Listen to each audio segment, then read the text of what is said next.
नई दिल्ली के कचरा पर्वत भारत के अपशिष्ट पिकर्स के लिए हीट बम बन जाते हैं। कार्यकर्ताओं का कहना है कि अनौपचारिक अपशिष्ट पिकर लैंडफिल साइटों में 70 डिग्री सेल्सियस 158 F से अधिक तापमान का सामना करते हैं और सांस लेने वाले जहर हैं।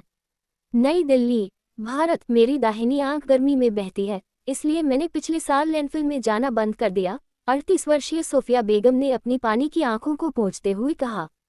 बेगम ने 13 साल की उम्र में शादी की और 25 से अधिक वर्षों के लिए उसने और उसके पति ने दिल्ली के गजीपुर लैंडफिल में बकवास के पहाड़ों के माध्यम से चुना है पुनर्नवीनीकरण कचरे के लिए स्कवेंजिंग जो वे डीलरों को बेच सकते हैं। एक चीर फाड़ हरे और पीले रंग की कुर्ते में कपड़े पहने और झुगी बस्ती के बीच में एक संकीर्ण लेन में एक कुर्सी पर बैठे जहां वह डंप साइट के पास रहती है। बेगम बताती है कि वह 2022 में मेडिकल कचरे के संपर्क में आई थी जिसने उसकी आंख को संक्रमित किया था। जब ये बहुत लंबे समय तक सूरज के संपर्क में आता है तो उसकी आंख दर्द से बढ़ जाती है, इसलिए उसे गर्मियों के महीनों में काम करना बंद कर देना पड़ा। यहाँ तक कि सर्दियों में वह उतना ही काम करने के लिए संघर्ष करती है जितना वह करती थी। अनुशंसित कहानियाँ। 4 आइटमों की सूची। 4 की सूची। 1, संयुक्त राष्ट्र के प्लास्टिक प्रदूषण संधि वार्ता के रूप में दृष्टि में कोई समझौता नहीं होता है। 4 की सूची। 2, राइजिंग सीज 2080 तक ईस्ट द्वीप की प्रतिष्ठित मूर्तियों को जोखिम में डाल सकता है, अध्ययन। 4 की सूची। 3, गहन गर्मी के बीच वाइल्ड फायर यूरोप में। यूरोप। 4 की सूची। 4, यूरोप में वाइल्ड फायर 3 लोगों को मारते हैं क्योंकि हजारों लोग भागने के लिए मजबूर होते हैं। अब मैं उतना काम नहीं कर सकता। मैं एक दिन में 40 से 50 किलोग्राम 88-110 पौंड कचरा ले जाता था। अब मेरी क्षमता कम हो गई है, वह कहती हैं। दिल्ली में तापमान जून में 49 डिग्री सेल्सियस 120 डिग्री फ़ारेनहाइट के रूप में बढ़ गया, जिससे भारत के मौसम विज्ञान विभाग IMD ने 2 दिनों के लिए ऑरेंज अलर्ट जारी किया। भारत की राजधानी में पर्यावरणीय भालविक, भालसवा और ओखला में 3 बकवास साइटें बमबारी बन गईं। बकवास के साथ घुटना और उनकी क्षमता से कहीं अधिक भरे हुए ये विशाल अपशिष्ट पर्वत विषाक्त आग, मीथेन लीक और एक असहनीय बदबू के लिए हब बन गए हैं। यह एक धीमी गति से जलने वाला सार्वजनिक स्वास्थ्य खतरा है जो हर साल हजारों लोगों के जीवन को धुंधला करता है जो इन बकवास ढेर की छाया में रहते हैं। विषाक्त काम से एक जीवित बनाना। अपशिष्ट पिकर आमतौर पर अनौपचारिक कार्यकर्ता होते हैं जो डीलरों को स्क्रैप करने के लिए प्लास्टिक, कागज और धातु जैसी पुनर्नवीनीकरण सामग्री को इकट्ठा करने, छांटने और बेचने के द्वारा जीवन जीते हैं। वे आमतौर पर उन लोगों द्वारा भुगतान किए जाते हैं जो उन सामग्रियों को खरीदते हैं जो वे चारा खरीदते हैं, जो गुणवत्ता और मात्रा के आधार पर वे पा सकते हैं और सॉर्ट कर सकते हैं। नतीजतन उनके पास कोई स्थिर आय नहीं है और उनका काम खतरनाक है, खासकर गर्मियों के महीनों में। द साइंटिफिक जर्नल नेचर में प्रकाशित एक अध्ययन के अनुसार इन लैंडफिल साइटों पर तापमान डंप के आकार के आधार पर भिन्न होता है। डंप से तापमान 50 मीटर 164 फीट से अधिक ऊंचाई से अधिक होता है, जो आमतौर पर गर्मियों में 60 और 70 C 158 F के बीच होता है। ये हीट आइलैंड इफेक्ट कार्बनिक कचरे के अपघटन के कारण होता है, जो न केवल गर्मी उत्पन्न करता है बल्कि खतरनाक गैसों को भी जारी करता है। ये लैंडफिल बनाने में गैस कक्ष हैं, एक सार्वजनिक स्वास्थ्य शोधकर्ता अनंत भान कहते हैं, जिन्होंने 20 वर्षों से वैश्विक स्वास्थ्य नीति और बायोएथिक्स में विशेषज्ञता हासिल की है। अपशिष्ट पिकर अत्यधिक गर्मी में काम करते हैं, जो विषाक्त गैसों से घिरा हुआ है। ये दीर्घकालिक स्वास्थ्य जटिलताओं की ओर जाता है, वह बताते हैं। इसके अतिरिक्त वे अत्यधिक ज्वलनशील मीथेन की तरह कई गैसों के संपर्क में हैं, जो उनकी श्वसन प्रणाली के लिए जलन का कारण बनता है। सड़ने वाले कचरे से अपशिष्ट पिकर के बीच त्वचा से संबंधित जटिलताओं की ओर भी जाता है। गजीपुर, जो अब कम से कम 65 मीटर 213 फीट ऊंचा 20 मंजिला इमारत के बराबर है, दिल्ली के जलवायु संकट का एक शक्तिशाली प्रतीक बन गया है। पिछले साल गहन गर्मी में बेगम की आंख सूजन शुरू हुई। मैं डॉक्टर के पास गई और उसने मेरी आंख का इलाज करने के लिए सर्जरी का सुझाव दिया, जिससे मुझे लगभग 30,000 रुपये $350 खर्च होंगे, लेकिन मेरे पास उस तरह का पैसा नहीं है, वह कहती हैं। अन्य अपशिष्ट पिकर की तरह बेगम का कहना है कि वह सरकारी अस्पताल का दौरा करने के लिए अनिच्छुक है, जहां वह मुफ्त उपचार प्राप्त कर सकती है, क्योंकि वहां निदान प्राप्त करने में 6 महीने लग सकते हैं।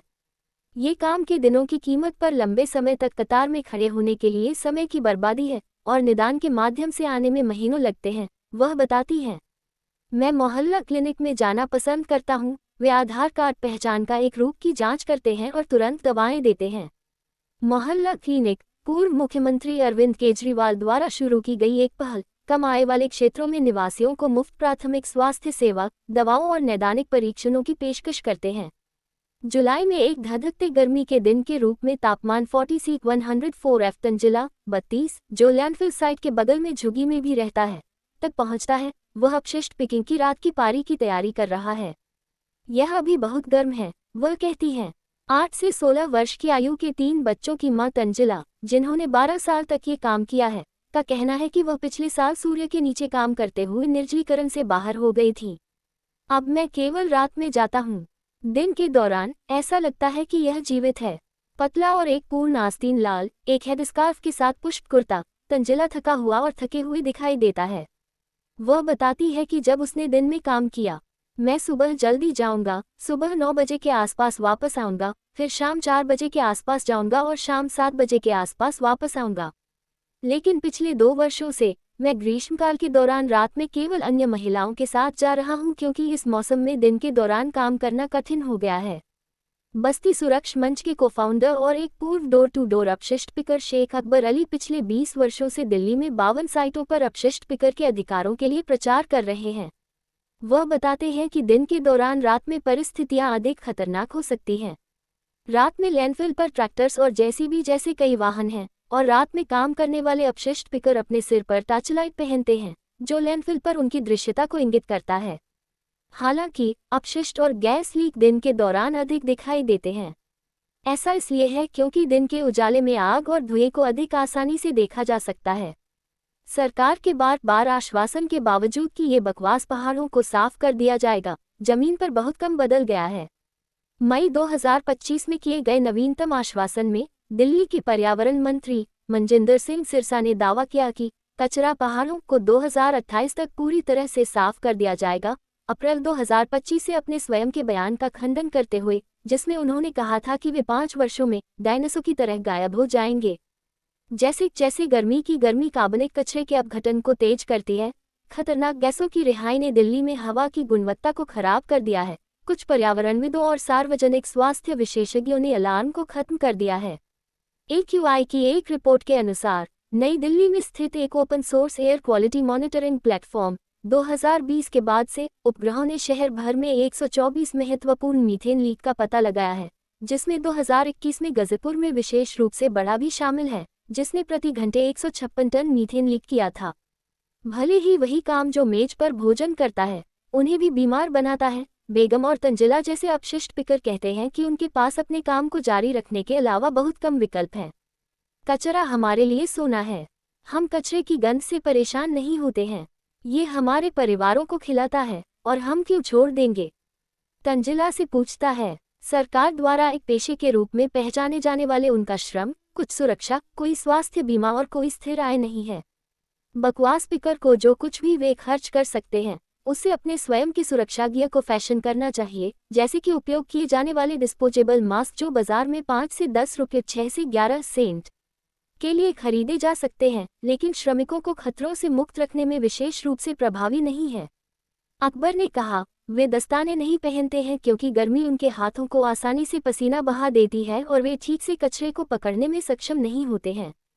यहाँ तक कि मास्क कुल कचरा है क्योंकि सभी पसीने को मास्क में एकत्र किया जाता है, जिससे उनके लिए सांस लेना मुश्किल हो जाता है। अकबर कहते हैं, जब जलवायु परिवर्तन और अपशिष्ट कुप्रबंधन मिलते हैं, नई दिल्ली के नागरिक निकाय, जो पर्यावरण और स्वास्थ्य कार्यकर्ताओं के दबाव में हैं, शहर के कचरे और प्रदूषण की समस्याओं से निपटने में कुछ दृश्यमान प्रगति का प्रदर्शन करने के लिए ने बड़े पैमाने पर त्वरित सुधारों के साथ जवाब दिया है। सबसे विशेष रूप से ओखला, नरेला, तेनखंड और गाजीपुर में 4 इंसिनरेटर संयंत्रों के निर्माण की योजना है। लेकिन विशेषज्ञों ने चेतावनी दी है कि इस तरह के बुनियादी ढांचे केंद्रित समाधान केवल गहरी समस्याओं का सामना करते हैं और आगे पर्यावरणीय क्षति का कारण बन सकते हैं।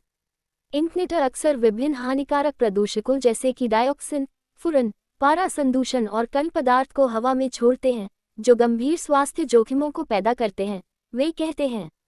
विश्व स्वास्थ्य संगठन की 2010 की एक रिपोर्ट के अनुसार डाइऑक्सिन अत्यधिक विषाक्त हैं और प्रजनन और विकासात्मक समस्याओं का कारण बन सकते हैं, प्रतिरक्षा प्रणाली को नुकसान पहुंचा सकते हैं, हार्मोन के साथ हस्तक्षेप कर सकते हैं और कैंसर का कारण भी बन सकते हैं। इसके अलावा अगर भस्मीकरण संयंत्र लैंडफिल आधारित रिसाइकलिंग को बदल देते हैं तो कई लोग अपनी आजीविका की क्षरण को पूरी तरह से डरते हैं। Chintan environmental research and action group के संस्थापक भारती चतुर्वेदी कहते हैं, दिल्ली की बदलाव ने अनौपचारिक अपशिष्ट पिकर, विशेष रूप से महिलाओं को पूरी तरह से बाहर कर दिया है। यह उनकी आजीविका को खतरे में डालता है और उन्हें गहरी गरीबी में धकेल देता है। ये बनाने में एक पर्यावरणीय आपदा है। इंसिनरेटर्स विषाक्त धुएं का उत्सर्जन करते हैं और पुनर्चक्रण प्रयासों को कम करते हैं। चतुर्वेदी कहते हैं, केवल लैंडफिल को बंद करने या भवन के निर्माण से परे, हमें ये सुनिश्चित करने की आवश्यकता है कि अपशिष्ट पिकर्स के पास वैकल्पिक आजीविका हो और औपचारिक अपशिष्ट प्रबंधन प्रणाली का हिस्सा हैं। ये केवल कचरा साफ करने के बारे में नहीं है, वह तर्क देती है। ये औपचारिक अर्थव्यवस्था में अपशिष्ट पिकर सहित है। यह विकेंद्रीकृत सामुदायिक स्तरीय अपशिष्ट प्रबंधन प्रणालियों को बनाने के बारे में है और यह स्वीकार करने के बारे में है कि जलवायु परिवर्तन और गरीबी गहराई से परस्पर जुड़े कार्यकर्ता हैं और सार्वजनिक स्वास्थ्य पेशेवर एक विकेंद्रीकृत अपशिष्ट प्रणाली के निर्माण के लिए वकालत करते हैं, जो कि अलग अलग स्थानों में अलग अलग स्थानों को अलग करना शामिल है। पर्यावरण कार्यकर्ताओं का कहना है कि कानूनी मान्यता, निष्पक्ष मजदूरी, सुरक्षात्मक और कल्याणकारी योजनाओं तक पहुंच की पेशकश करके अपशिष्ट पिकर्स की भूमिका को औपचारिक रूप से न केवल शहर के सबसे कमजोर समुदायों में से एक को सशक्त बनाया जाएगा, बल्कि यह जलवायु लचीला अपशिष्ट प्रबंधन मॉडल बनाने में भी मदद करेगा, पर्यावरण कार्यकर्ताओं का कहना है। गाजीपुर लैंडफिल में वास्तविकता गंभीर बनी हुई है। बढ़ती आवृत्ति के साथ आग टूट जाती है और आसपास के घरों में तीखी हवा का आवरण होता है।